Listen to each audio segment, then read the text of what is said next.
So ayan, good afternoon, good morning, magandang tanghali, ano man ang oras po sa inyo dyan mga kabaluyan. Nandito po ako ngayon sa Josefina Village para kumuha ng video.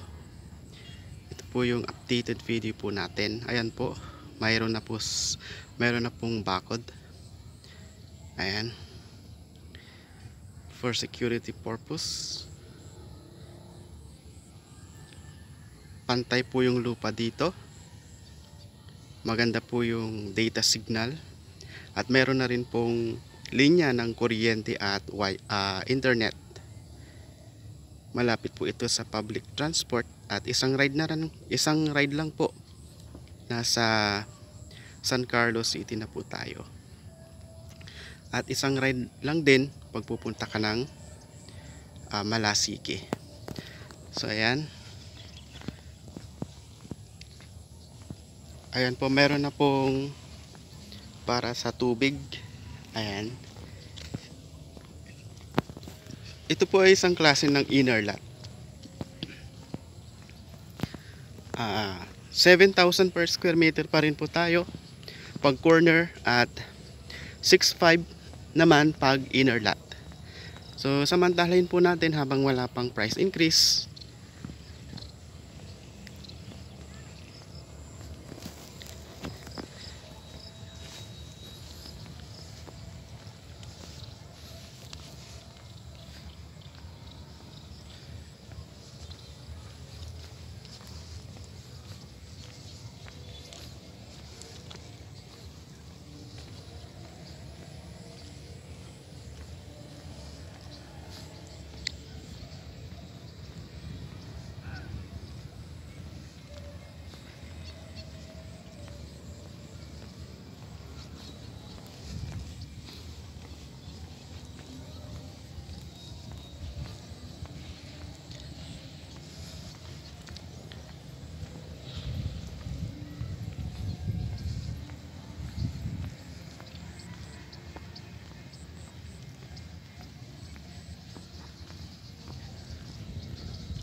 Ngayon ay December 18, mayroon po kaming Christmas party. Lahat ng mga agents po. Ayan. So sinamantala ko na kumuha ng video para kung sakaling may mag-inquire ulit, mayroon po tayong maisesend na updated video po. Ayan. Doon po sa banda doon po yung provincial highway papuntang Dagupan, Bayambang, Malasiki, Manila, Urdaneta. Yan po. Malapit lang din po yung bayan ng Malasiki at Basista po dito. So strategic site po itong Josefina Village. Yan. Saka ang maganda po dito, marami pong mga punong kahoy sa paligid. Kaya fresh ambience, malayo sa noise pollution. So very good po ito kung kukuha kayo ng investment po dito.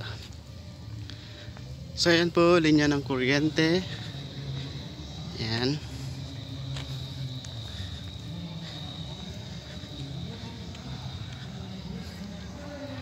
So ongoing po yung mga amenities po dito. Nandito po yung mga heavy equipment.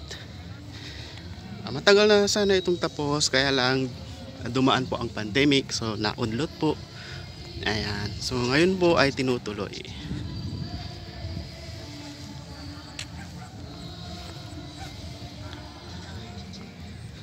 Ayan. So malapit na po tayo sa multipurpose hall.